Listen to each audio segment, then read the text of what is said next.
it's Dusty. Hi, and welcome back to the New Shelves. I'm Judy. And I'm Michael. Here is our board game collection. Part 4! So we're so glad that we're back to talk about our board game collections, cube by cube. Yes, cube by cube. And like in the other videos we had, the top actually doesn't have cubes, so we're just lining them up here. Extending the line. Yeah, so the first 3 parts we actually talked about all the way up to right here. Yes. So we are on the last section of our top shelf. Now, we do have other games throughout this house in our collection. Yeah, somewhere else. Right, this is our main collection. Yes. These are the games that we feel like they just mean something to us. They're our favorite games, or they're really great with our kids. Strong feelings. Strong feelings, exactly. So as you can see, it's full. So we are basically on a 1 in, 1 out policy now. Yes. So if we want a game on the shelf, something's got to go. Yeah. It's a very tough choice. It's a very tough choice. Yes. Yeah. Okay, so do you want to start? Yes, okay. Please. So first we're going to talk about Notre Dame. It is designed by Stefan Feld. Yeah. Your favorite. Yeah. Published by Rio Grande Games. Okay, so this game basically is card drafting. Yes. So first we set up this game by the number of players. Yeah. Because the center, the Notre Dame, has different shapes. Oh, yeah, yeah. According to the number of players. Yep. And I find that really cool. Yeah. And then you set up the board, and there are cards that you just draft. Like you pick one, and then you give the opponent to pick another's. And it's really tough because you might want to keep some. Of course. Is it going to come back to you? You don't know. That's right. That's what card drafting's all about. Yes. Exactly. And then you're going to place cube and do the action, and you're accumulating more actions. Yeah, it's kind of neat that way. It's like the more cubes that you've put in, say, the bank, is every time you put another cube there, you're going to get more money because you have more cubes there. Very thematic. Yeah, absolutely. Yes.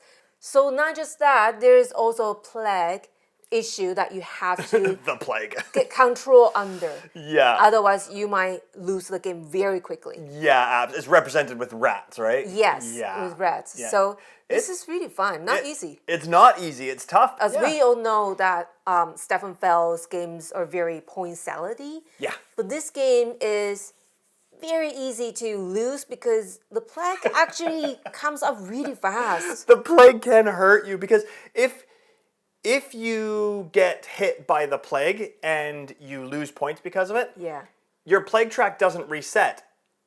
It's always in danger, and it's really hard. Once you get it up to the top level, it's really hard to bring it back down. And you have to waste all of your turns doing it. All of it. Waste of time. Yeah. It's really fun. That's Notre Dame. Cool. Okay, the next one is another Stefan Feld game. This one is In the Year of the Dragon. So fun. It is fun. And it's funny because like Notre Dame, how Notre Dame has the plague, this one has, there are 12 rounds, and at the end of each round, an event happens.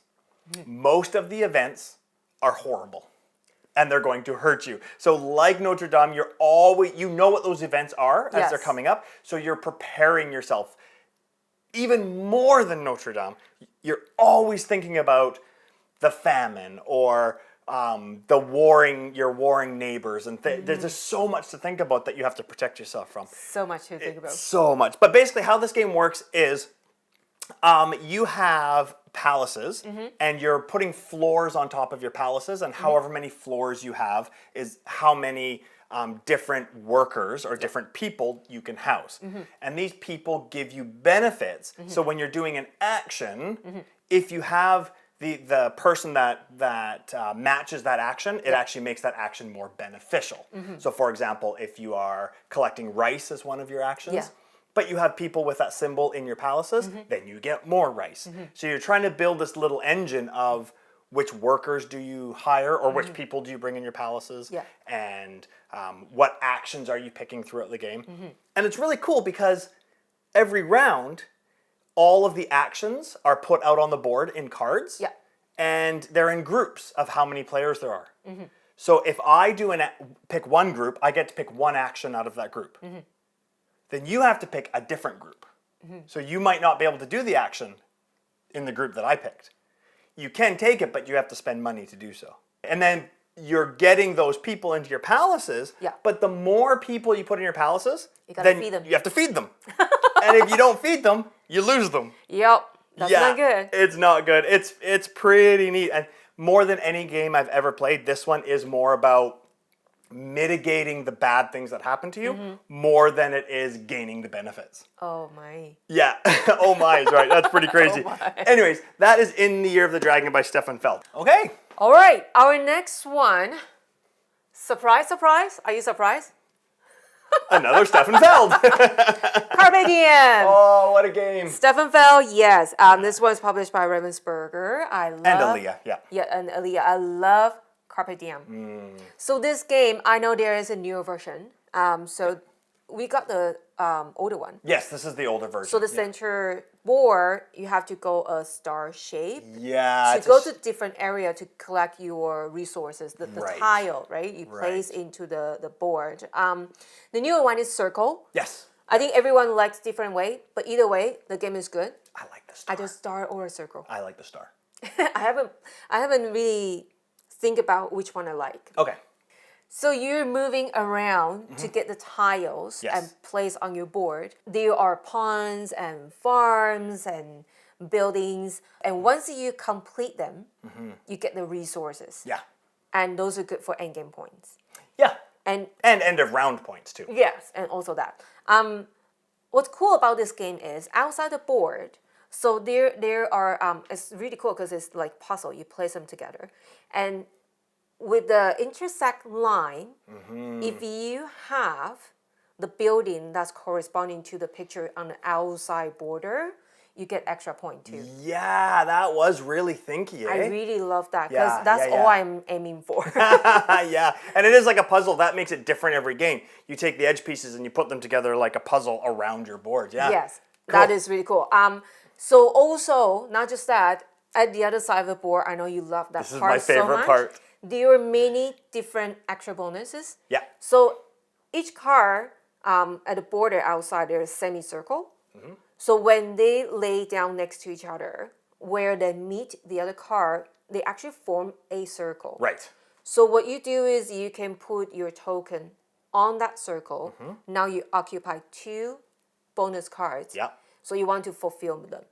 If you can't, you do lose points. That's right. Yeah. And throughout the round, because you're gonna place token there, and it doesn't change. So you just keep putting more token round after round. At the end, you have less to choose from. Yeah. Yeah, because these are they're at the end of every round. Yeah. So we each put 1 token on. The next round, those are taken. Yeah, less to choose from. Yeah. And that part hurts my brain I so love much. it. It's so good. Because you want to fulfill them, they're so good. Yeah. But you might not because you don't have enough Right. resources. Right. But you want them. And then sometimes you're even counting. It's like, okay, I'm going to lose points for going here because I can't fulfill this. Yes. But I know if Judy goes there, she's going to get so many points. Because the thing about those cards, Yeah. you can fulfill them, and if you have enough resources to fulfill them twice, you get double the points. Yes, that's a killer. Yeah. So, oh yeah, it's really good. It is really good. Yeah. That is Carpe Diem. Yes. Okay, so the next one, this is a fun little game. So cute It already. is cute. This is Broom Service. Now, I've never played this with just 2 players. I've only Yeah. ever played it with more players. But it is really, really fun. It surprised me, actually. I didn't think I was going to enjoy it as much as I did. You thought it was a kid's game?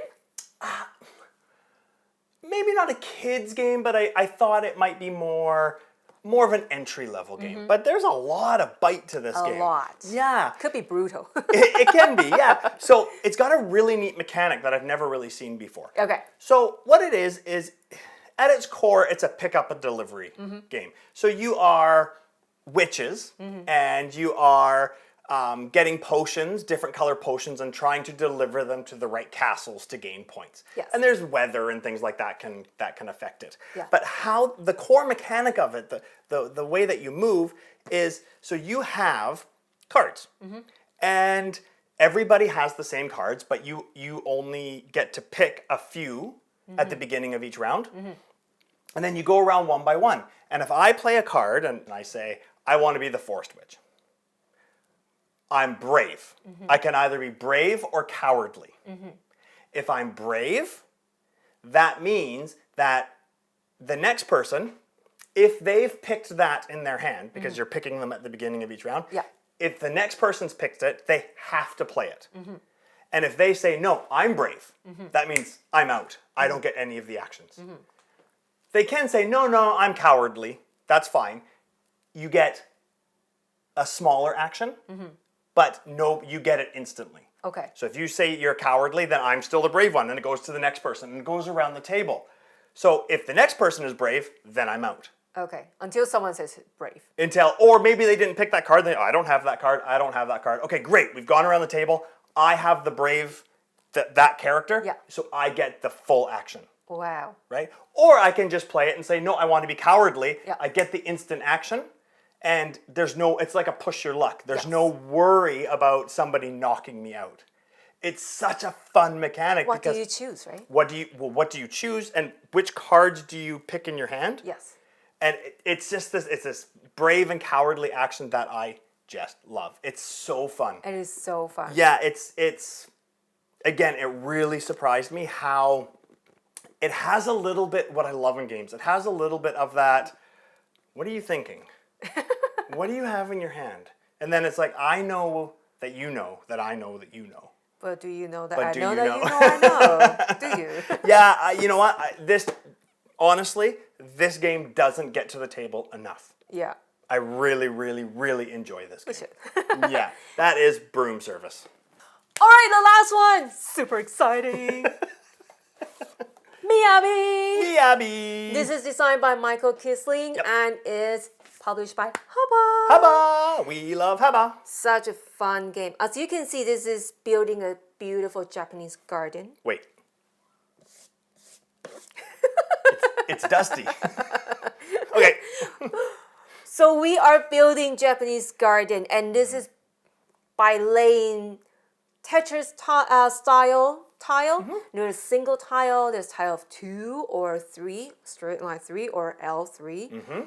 So this game is cool. It comes with player board that is not thick cardboard. It's actually like blueprint. Yeah. It's like stock paper kind of. It's very different. Yeah, very. But it looks like parchment paper. Yes, I like it. I like it that way. So we are trying to lay the tiles on the player board where the left side, there are several features. They all the way down like column. There is bungalow. Yep. There is koi pond. There is bushes. Yep. All kinds. And on top, there are several lanterns. So we are going to lay the tiles by looking at which feature do you have on the tile. Yep. And then you have to put it down at a row where that feature is. Yeah, they have to match, right? Yes. So you can't put a tile with a koi pond on the rose bush Yes, they row. don't match. So orientation doesn't matter. Right. But you just have to occupy that row. Yeah.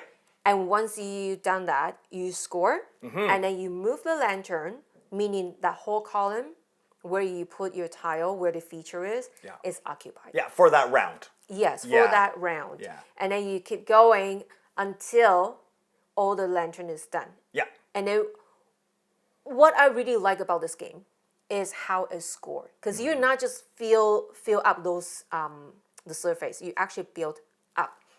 And how you score when you build up is really cool because for the first layer, if say your koi pond has 3 fish, Right. you're the first layer, that's 3 points. Easy. Easy.